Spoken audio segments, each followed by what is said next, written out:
Brothers and sisters welcome to our channel.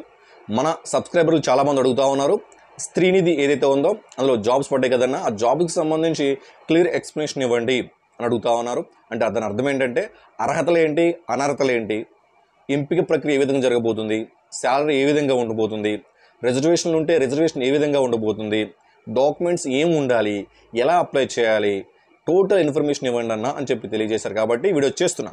దయచేసి video like చేయడం 10 మందికి ఉపయోగపడుతుంది. కొత్తగా వస్తే సబ్స్క్రైబ్ చేసుకోండి. టాపిక్లో భాగంగా స్క్రీన్ మీద చూపిస్తున్నాను చూడండి. మీకు నేను స్క్రీన్ మీద చూపించినట్టు అక్కడ ఈ యొక్క ఏపీ స్త్రీనిధి ఏదైతే ఉందో, స్త్రీనిధి ఆంధ్రప్రదేశ్ ఆధ్వర్యంలో నడుస్తూ ఉంటుంది. నడిచే ఏదైతే ఉందో అపెక్స్ కోఆపరేటివ్ క్రెడిట్ సొసైటీ ఆధ్వర్యంలో ఇది నడుస్తూ ఉంది. దీనికి సంబంధించి విజయవాడ ప్రధాన కార్యాలయం హెడ్ క్వార్టర్స్ ఉన్నాయి. ఓకే, దీనికి సంబంధించి ఎస్హెచ్జి అంటే సెల్ఫ్ హెల్ప్ గ్రూప్స్, అంటే ఎవరైతే డోగ్రాలో పనిచేస్తూ ఉన్నారో వాళ్ళకి సంబంధించి ఈ లోన్స్కి సంబంధించి ఇది డీల్ చేస్తూ ఉంటుంది. ఇందులో అసిస్టెంట్ మేనేజర్ జాబ్స్ పడ్డాయి. అందులో మేల్ జాయిన్ అవ్వచ్చు, ఫీమేల్ జాయిన్ అవ్వచ్చు. అంటే ఎవరైతే సెల్ఫ్ హెల్ప్ గ్రూప్స్లో ఉన్నారో వాళ్ళకి ఈ స్త్రీనిధి నుంచి లోన్స్ ఇవ్వాలి అంటే అసిస్టెంట్ మేనేజర్ అనే ఒక జాబులో జాయిన్ అవ్వాలి. అందులో మేల్ అయినా జాయిన్ అవ్వచ్చు, ఫీమేల్ అయినా జాయిన్ అవ్వచ్చు. ఇప్పుడు మనం ఎక్స్పీరియన్స్ కావచ్చు, రిజర్వేషన్ కావచ్చు, ఎంపిక అంటే ఎలాంటి అపాయింట్మెంట్ ఉండొచ్చు. అలాగే ఏవైతే ఉన్నాయో మిగతా చూద్దాము. జాబ్ వివరాలకు వెళ్ళిపోతాం డైరెక్ట్గా. సో ఇక్కడ జాబ్లోకి వెళ్ళిపోతే పోస్ట్ పేరు అసిస్టెంట్ మేనేజర్. అక్కడ మొత్తం ఖాళీలు 170 ఉన్నాయి. సో కాంట్రాక్ట్ ఆధారంగా తీసుకుంటారు. ఇది కాంట్రాక్ట్ జాబ్ కాబట్టి గవర్నమెంట్ జాబ్ కాదండి, కాంట్రాక్ట్ జాబు. భవిష్యత్తులో గవర్నమెంట్ ఏమైనా పర్మనెంట్ చేస్తుందో మనకైతే తెలియదు. సో ఎవ్రీ 1 ఇయర్ రెన్యువల్ అవుతూ ఉంటుంది. 60 ఇయర్స్ వరకు, 60 సంవత్సరాలు వచ్చేంత వరకు మీకు ఈ జాబ్లో మీరు కంటిన్యూ అవ్వచ్చు. ఇది మీ యొక్క పర్ఫార్మెన్స్ మీద డిపెండ్ అయి ఉంటుంది. 1 ఇయర్ కాంట్రాక్ట్ ఉంటుంది. ఓకేనా. జీతం వచ్చేసరికి 25,520 మినిమం శాలరీ. ఇది మినిమం అండి, ప్లస్ అలవెన్స్లు యాడ్ అవుతాయి. ఇంచుమించు 30,000 రూపాయలు తక్కువలో కాకుండా వస్తుంది పర్ మంత్. ఇది పెరుగుతూ ఉంటుంది, అలవెన్స్లు పెరుగుతూ ఉంటుంది, జీతం పెరుగుతూ ఉంటుంది. ఇంతతో ఆగిపోయే జీతాలు కాదు ఇవి. కనీసం 25,520 రూపాయలు మినిమం మీకు శాలరీ వస్తుంది. మినిమం అంటే ప్లస్ అలవెన్స్లు కలిపి కనీసం 30,000 వస్తుంది. స్టార్టింగ్లో 30,000 వస్తుంది. ఓకే. సో క్యాష్ డిపాజిట్ అనేది అంటే కాంట్రాక్ట్ బేసిక్ మీద ఉంటుంది కాబట్టి మీరు ఈరోజు జాయిన్ అయ్యి 10 రోజుల తర్వాత మానేస్తే అక్కడ ఆ యొక్క పోస్ట్ అనేది విలువ ఉండదు. కాబట్టి ఒక 75,000 రూపీస్ ఒక డిపాజిట్ తీసుకుంటారు. ఇది మీ క్యాష్ బ్యాక్ వస్తుంది. ఈ డబ్బు ఏమైనా అదేం అక్కడ తీసుకోరు, జస్ట్ సెక్యూరిటీ కోసం పెడతా ఉంటారు. ఆ 75,000 మీవే, జస్ట్ క్యాష్ డిపాజిట్. అలాగే అగ్రిమెంటు, ఎస్, ఈ సొసైటీతో మనం అగ్రిమెంట్ చేసుకోవాలి. అగ్రిమెంట్ స్టాంప్ ఉంటుంది, 1000 రూపీస్. ఓకేనా. అలాగే దరఖాస్తు, మన అప్లికేషన్ ప్రాసెస్ ఏ విధంగా ఉండబోతుంది, అప్లికేషన్ డీటెయిల్స్ అంటే మనం ఆన్లైన్లో మనం పే చేస్తాం. స్త్రీనిధి ఏదైతే రిక్రూట్మెంట్ జరుగుతుందో అందులో మనకి అప్లికేషన్ ఫామ్ ఓపెన్ అవుతుంది. అందులోకి వెళ్ళి మనం 1000 రూపీస్ ఫీజు పే చేయాల్సి వస్తుంది. అలాగే ఆన్లైన్ దరఖాస్తు తేదీలు 7/7 అంటే జూలై 7వ తారీఖు నుంచి అంటే స్టార్ట్ అయిపోయింది. లాస్ట్ డేట్ ఎప్పుడంటే 18వ తారీఖు, ఈ నెల 18వ తారీఖు. ఓకేనా. మనకి రాత్రి 12 గంటల లోపు వరకు చేసుకోవచ్చు. ఓకేనా. అధికార వెబ్సైట్ ఆల్రెడీ ఇక్కడ మెన్షన్ చేస్తాను. సో నేను పిన్ చేసి కూడా కామెంట్లు ఇస్తాను. ఓకే. ఒకసారి అర్హతలు చూసినట్లయితే మనం అర్హతలు ఇక్కడ కనీసం డిగ్రీ అడుగుతున్నారు. కనీసం డిగ్రీ ఏదంటే గుర్తింపు పొందిన విశ్వవిద్యాలయం నుంచి డిగ్రీ అడుగుతూ ఉన్నారు. కనీసం డిగ్రీ ఉండాలి. ఆ డిగ్రీ ఏదైనా BA అవ్వచ్చు, బీకామ్ అవ్వచ్చు, బీటెక్ అవ్వచ్చు, అగ్రి, తర్వాత పీజీలు MBA కూడా చేయొచ్చు. So M Pharmacy, LLB, any degree, ఇంకా పీజీ కూడా ఉండొచ్చు. ఓకేనా. సో ఇలా గుర్తింపు పొందిన నుంచి, అలాగే మీరు ఓపెన్ డిస్టెన్స్లో ఏమైనా డిగ్రీలు చేసినట్లయితే UGC నుంచి కానీ గుర్తింపు పొందిన UGC అంటే ఓపెన్ డిగ్రీ కూడా ఎలిజిబుల్, డిస్టెన్స్ ఎలిజిబుల్. ఓకేనా.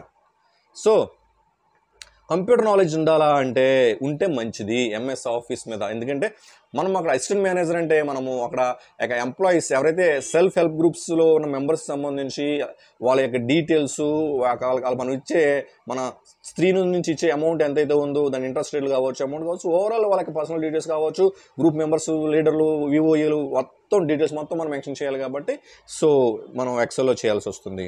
సో టైపింగ్ ద్వారా సర్టిఫికేట్ అంటే ఇప్పుడు NIIIT, BDPS ఇలాంటివి చాలామంది చేస్తూ ఉన్నారు చాలామంది. సో మీరు ఇప్పుడు ఆల్రెడీ జాయిన్ అయినా సరిపోతుంది. 2-3 months ఉంటుందంటే కోర్సు. సో మీరు జాయిన్ అవ్వచ్చు, ఇబ్బంది ఏం లేదు. ఓకేనా. సర్టిఫికేట్లు ఉంటే మంచి, తప్పనిసరి అని అన్నారు కానీ అక్కడ తప్పనిసరి ఏమి ఉండదు. ఎందుకంటే అందరికీ సర్టిఫికేట్లు ఉండవు. ఓకేనా.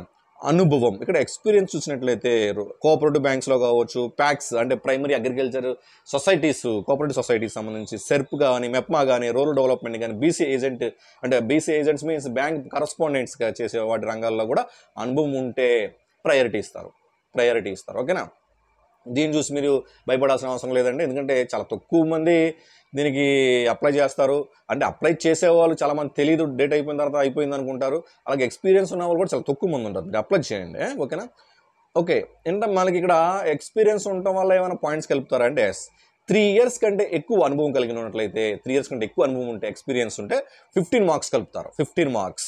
అదేవిధంగా 3 years అనుభవం కలిగి ఉంటే 12 marks, 2 years 8 marks, minimum 1 year అయితే 4 marks, ఇలా కలుపుకుంటూ పోతారు. ఓకేనా? రైట్.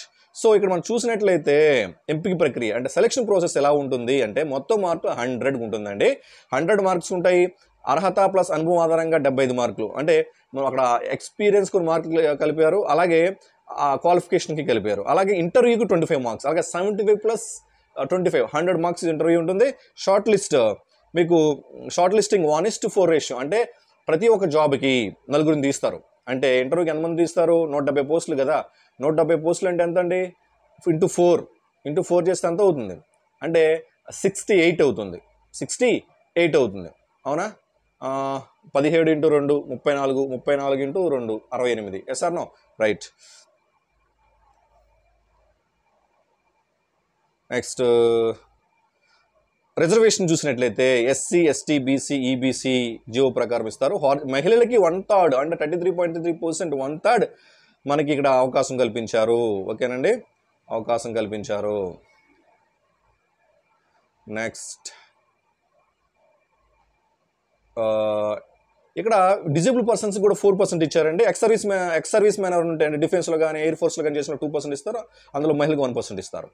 స్పోర్ట్స్లో అయితే 2% ఇస్తారు. స్పోర్ట్స్లో 3% ఇస్తారు. స్పోర్ట్స్కి 3%. చూడండి ఒకసారి చక్కగా మంచి ఇంత డీటెయిల్గా నాకు తెలిసి ఎవరు చెప్పరు నోటిఫికేషన్ సంబంధించి. ఓకేనా? అవసరమైన డాక్యుమెంట్లు మీరు ఎస్ఎస్సి అంటే డిగ్రీకి మినిమం క్వాలిఫికేషన్ కాబట్టి ఎస్ఎస్సి ఇవ్వాలి, ఇంటర్ ఇవ్వాలి, డిగ్రీ సర్టిఫికేట్స్ ఇవ్వాలి. అదేవిధంగా కంప్యూటర్ ట్రైనింగ్ సర్టిఫికేట్స్ మనం బీడీపీఎస్ కానీ ఎంఎస్ ఆఫీస్ సంబంధించి ఏమైనా ట్రైనింగ్ ఉంటే ట్రైనింగ్ సర్టిఫికేట్లు కూడా తీసుకోవాలి. అలాగే ఎక్స్పీరియన్స్ కూడా అడిగాం కాబట్టి ఎక్స్పీరియన్స్ సర్టిఫికేట్లు తీసుకోవాలి. అలాగే స్టడీ రెసిడెన్సీ లోకల్ అథారిటీ కావాలి, నేటివిటీ కావాలి కాబట్టి తీసుకోవాలి. క్యాస్ట్కి మన రిజర్వేషన్ ఉంది కాబట్టి క్యాస్ట్ కూడా తీసుకోవాలి. అలాగే ఓవరాల్గా మనం ఏపీ హెల్ప్ లైన్ లిమిటెడ్ ఉంది. ఏమైనా హెల్ప్ కావాలన్నా హెల్ప్ మనకు సంబంధించి శ్రీనిధి హెల్ప్ వివరాలు కూడా ఉన్నాయి. ఇక్కడ క్లియర్గా మీకు అర్థమై ఉంటుంది. ఇక్కడ ఓవరాల్గా ఏదైతే ఈ యొక్క శ్రీనిధి పోస్టులు 170 ఉన్నాయో ఆ 170కి సంబంధించి A to Z చెప్పడం జరిగింది. ఈ నెల 18వ లాస్ట్ డేట్. మీ దగ్గర ఉన్న సర్టిఫికేట్స్ అన్ని తీసుకొని అప్లై చేయండి. మొబైల్ అప్లై చేసుకోవచ్చు, మీ సేవలు అప్లై చేసుకోవచ్చు. దయచేసి మీరు ఆ డాక్యుమెంట్స్ మీరు పీడబ్ల్యూ అంటే మీకు వికలాంగులు అయితే వికలాంగ సర్టిఫికేట్ పెట్టుకోవాలి, అనుభవం ఉంటే ఎక్స్పీరియన్స్ సర్టిఫికేట్స్ పెట్టుకోవాలి, రిజర్వేషన్ కావాలంటే ఎక్స్ సర్వీస్ మ్యాన్ రిజర్వేషన్ కావాలంటే ఎక్స్ సర్వీస్ మ్యాన్ సర్టిఫికేట్స్ కావాలి. అలాగే కంప్యూటర్ నాలెడ్జ్ ఉంటే కంప్యూటర్ నాలెడ్జ్ సంబంధించిన సర్టిఫికేట్స్ అప్లై చేసేటప్పుడు మీ ఈ రిజర్వేషన్ ఈ బెనిఫిట్స్ మీరు ఏం పొందాలన్నా సర్టిఫికేట్ కంపల్సరీ మీరు అప్లోడ్ చేయాల్సి ఉంటుంది. సో ఆ లాగిన్లో ఏదైతే మీరు రిక్రూట్మెంట్ లాగిన్ ఉందో అందులో అప్లోడ్ చేయాల్సి వస్తుంది. కాబట్టి దయచేసి ఇవన్నీ కూడా దగ్గర పెట్టుకొని ఆన్లైన్లో అప్లై చేయండి. ఓకేనా? ప్రతి ఒక్కరికి మంచి అవకాశం కలవాలి. ఇలాంటి అవకాశం వదులుకోవద్దు. జాబ్ అనేది చాలా విలువైంది. సో ప్రతి ఒక్కరికి జాబ్ రావాలని కోరుకుంటా ఉన్నాను. అర్హత కలిగిన ప్రతి ఒక్కరికి. ఓకే, డౌట్స్ని కామెంట్ చేయండి. నేను కామెంట్స్కి ఆన్సర్ చేయగలుగుతాను, లేదంటే ఎక్స్పెషల్ మాకు వీడియో చేస్తాను. ఓకేనా? అందరూ బాగుండాలి, అందరికీ మంచి జరగాలి. జై హింద్.